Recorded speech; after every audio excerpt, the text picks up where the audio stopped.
Good evening, Madam Mayor, councilors. My name is Shelley Bennett, 213 South Main Street.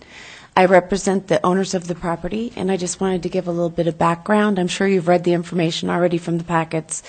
We had a customer that came and requested that we do the subdivision, rezone, and plat. He'd been looking for land that would fit his side-by-side, one floor with garage duplex plans. He owns property across the street. His site is a little bit different size. So what he was looking for was a specific request for us to plat this into as many lots that we could get that would be side-by-side duplexes with garages. His customers are usually older people, people that are wanting one-level home. It made sense to me. It gives an opportunity for the street to be sited on both sides with residential, rather than the residential or the duplexes that are on the west side of the street or the east side of the street having the back side of a big box across the street from them. This, I don't think, adversely affects the ability for there to be a long-term use of a larger retail scale on the front parcel, and I think it just balances the neighborhood better. So with that, I would request that you approve the rezone and the subdivision plat.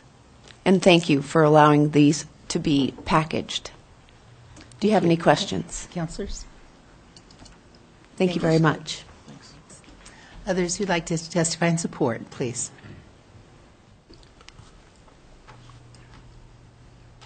Hi, I'm Scott Becker, Hodge & Associates at 405 South Washington. And I'd like to speak in favor of the rezone for this, and also after the rezone, I do have information about the stormwater, and you can talk to me about that also. But as far as the rezone, I think this fits in very well with that neighborhood. It creates a really nice buffer to buffer that Highway 95 with the already residential area. If that's developed into a commercial lots, which in the future it probably will be, that also just kind of creates a nicer neighborhood right there on that along Jefferson. So I think that's going to be a great thing for the community if we do it. So thank you. If you have any questions. Councilors? Okay. Thank you, Mr. Thank Becker. you. Others who'd like to testify in support of the proposed rezone? Is there any testimony in opposition or general testimony? Please come forward.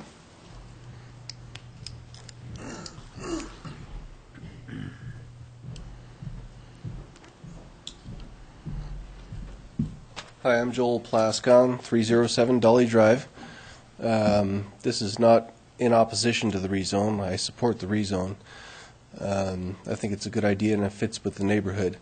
The only thing that I would ask you to think about in consideration of the rezone is that originally the motor business zoning of that property and in that subdivision precluded access to the property from the east, which for vehicular purposes would have been fine. But the rezoning to residential will cut off all vehicular access and all pedestrian access, unless you think about the possibility of retaining some sort of ped bike access to the commercial property from the neighborhood to the east, the residential neighborhood to the east, into this property. And so that's just something I'd ask you to consider in the rezone. It might be more specific to the subdivision. I don't know. But we're talking about, approximately a 9-acre parcel of land and approximately 80 to 100 households that would be able to access the property from the east, the residential properties to the east, to the west, to get there. So just please take that under consideration. Thank you, Joel. I'll ask a question. Joel, are you willing to field a question from Tom? You bet. Are you suggesting that we ask for or require a pedestrian crossing between the large Lot 1, Block 1, and Lot 2, Block 2? Down at the south side of that? Is that what you're suggesting, something like that? Or are you, did you have something else in That mind? would seem to be the most logical place for it. That's where it exists now. I understand now, after the public hearing with the Planning and Zoning Commission, that that pathway is not on the property that you're considering for rezoning. I didn't understand that at the time. But certainly your comprehensive plan and your subdivision ordinance with your access between blocks, your distance between blocks, calls for connections within 660 feet. And maybe in this case, with this property being motor business on the west side of Jefferson, maybe a vehicular access is not necessary or appropriate, but maybe a pedestrian bike access is. So, just to follow up, then, are you saying that there is currently kind of a game trail, like a neighborhood path that just cuts No, it's across more than a there? game trail. It's a graveled pathway. My understanding And is it that may it was be put in place by the property owner to the south of Lot 1, Block 1 Okay. for other reasons, but it is used and it is appreciated. And I think as the property to the north of that pathway, 8 to 9 acres, develops with commercial purposes, the people to the east of that would be able to benefit from accessing the commercial property along that same area or somewhere else in between. Okay, thanks. You have a question for Joel? Please, if I may. I'm a little confused as to where the existing gravel path is. Is it on Lot 1, Block 1 now? I believe so. Okay. So, and it's used by the neighborhood and possibly maybe employees of the building supply to access the building supply I believe so. across someone else's property? I believe so. Okay. That's all I have for Joel. Okay, thank you. I do have another question at the appropriate time regarding that. But not of Joel. Not of Joel. All right. Is there other testimony, general testimony? Testimony in opposition or general testimony? Okay, and given that the general testimony was just presented as consideration related to the proposed change in zoning, let me invite the applicant's representative forward to respond to that as it relates to the zoning issue and the proposed residential use. Shelley? As it relates to the zoning issue, I'm not absolutely certain I can define it that well, but what I think is if we have a path that is a shortcut and we make the shortcut permanent by virtue of the fact that it was undeveloped, it's a scary prospect to be delivering. We could have true easements on property all over town if we were to go down that road. So I do believe that there are sidewalks all the way around the property that were required for the developer when he put the subdivision in.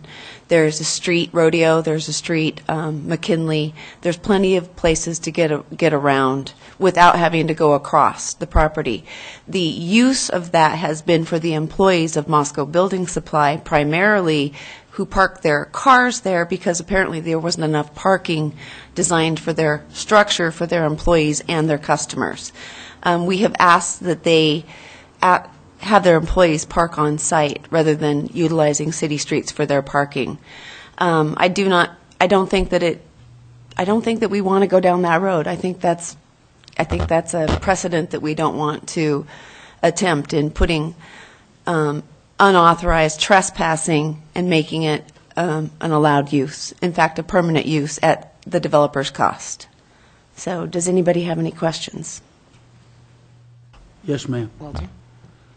Would it possibly be beneficial to whoever develops Lot 1, Block 1 as a commercial operation to be able to save people a 1,500-foot circular walk and be able to come straight over to buy either, the nail they need, the screw they need, or the whatever, and who ends up ultimately being built on Lot 1, Block 1, buying whatever they're selling.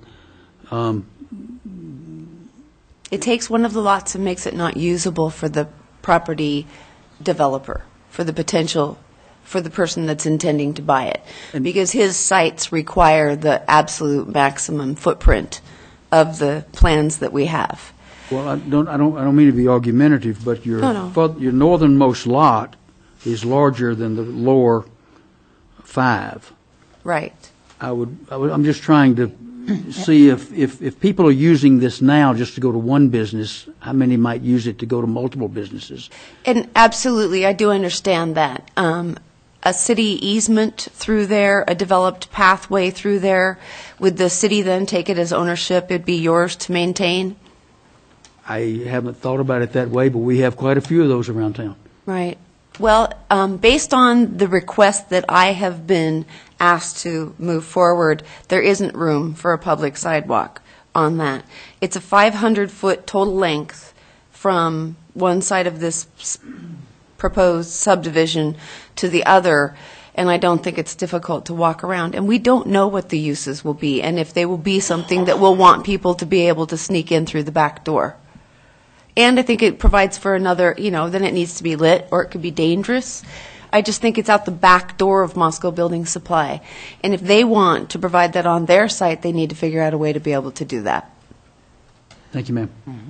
Okay, thank you. Thank you. Okay, well, having heard testimony in support and general testimony and a response to that testimony, I will close the public hearing and open it up to the council for its discussion, and keeping in mind that the issue is considering the proposed rezone based on the testimony you've heard. And I know that sort of morphed into the Plat conversation, but it's very difficult to do otherwise when you're talking about different uses and future uses of those properties. How would the council like to proceed?